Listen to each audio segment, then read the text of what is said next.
오늘도 주님이 공급하여 주시는 풍성한 생명의 양식과 넘치는 은혜와 생명을 주는 보혈의 회복과 참된 평강이 충만하기를 주 예수 그리스도의 이름으로 축복합니다. 아멘.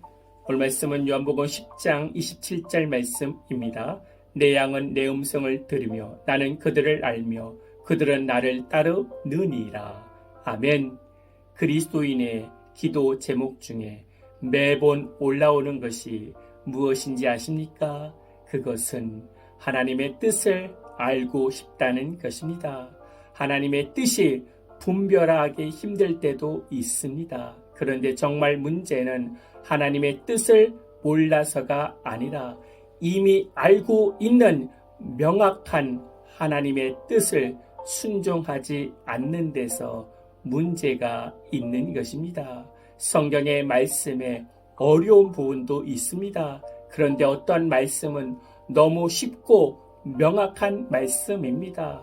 그래서 그 말씀은 해석도 이해도 필요 없이 바로 들려지는 쉬운 말씀입니다. 그러한 진리의 말씀이 너무나도 많이 알고 있습니다.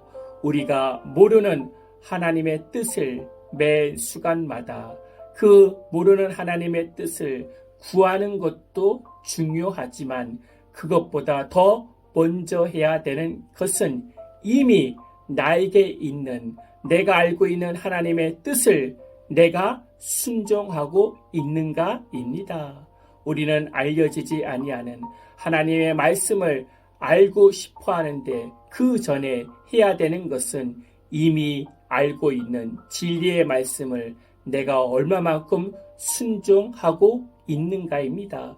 그것이 문제의 핵심입니다.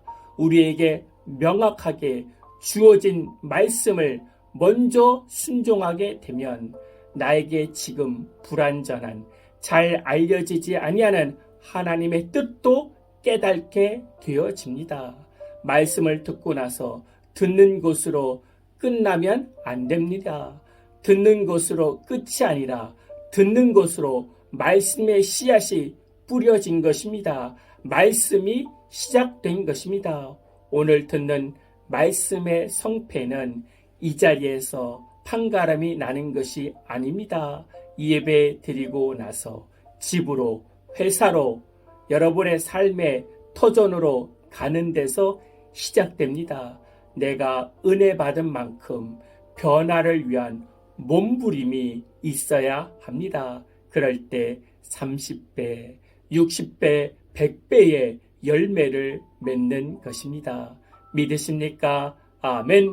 하나님, 이해하기 어려운 본문 말씀만 붙잡는 것이 아니라 너무 쉽고 명확하게 들려지는 하나님의 사랑하라는 음성에 먼저 순종하여 확실한 믿음의 열매를 맺을 수 있도록 은혜 내려 주시옵소서. 순종으로 나가지 못하는 모든 죄의 걸림돌을 회개하고 내려놓고 말씀을 듣고 순종하여 30배, 60배, 100배의 열매를 맺게 하여 주시옵소서. 주 예수 그리스도의 이름으로 기도하옵나이다. 아멘. 이제는 우리 주 예수 그리스도의 은혜와 만가신 하나님의 사랑과 성령님의 내주교통 충만케 하심이 이제부터 영원토록 함께할지어다. 아멘.